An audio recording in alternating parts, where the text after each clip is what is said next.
در حدیثی که هر بار می آید یک ورقش بر بگردانیم تا آشکار شود که سخن در موردی چی می رود. حضرت ابو هریره راوی امت اسلامی برای ما و شما از پیامبر محبوب صلی الله علیه و سلم حدیث را روایت می نمایند که پیامبر بزرگ فرمود ان رجلین ممن دخل النار اشتد سیاحهما.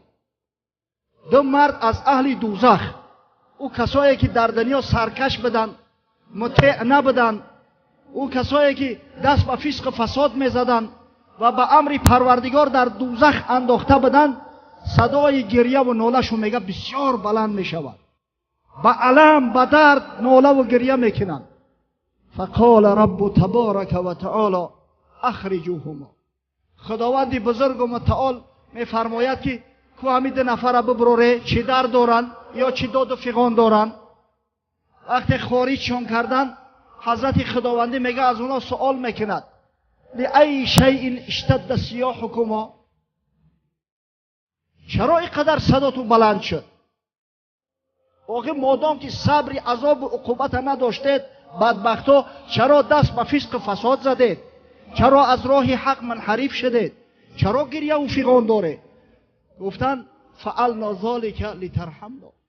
پروردگارا با او خاطر گریه و فیغان میکنیم که تو ما را بیامرزی، رحمت و مغفرت کنی. رحمت تو به انتهاست پروردگار. امید داریم که ما را از آتش جانسوز جهنم نجات بخشی. حضرت خداوندی در جواب میگفته است این رحمتی لکما ان تنطلقا فتلقیا انفسکما حیث کنتما من النار. رحمتی من میخواهید؟ امروز رحمتی من نسبت شما آن است که الحال هر قفا می روید و از همون جایی که برو آمده با سرکی میپرید در قعر جهنم، با در همون دوزختون می اندازه. برای شما دیگه چاره دیگر نیست. رسول گرامی صلی الله علیه و سلم روایت میکند فینطلقان فیلقی احدهما نفسه. میگه آمدن سرکاشو خم، آبای دیده شو در رخساره ها جاری، یک نفرش میگه در حال خیچه انداخت. از بس که الکی عذاب و مشقت و دهشت نافرمانی را چشیده بود، دیگر وقتی که خداوند امر کرد که باز روید در همون دوزخ پرید، به یگان استحاله میگه آمده خیچه انداخت. فیجعلها علیه بردا و سلام.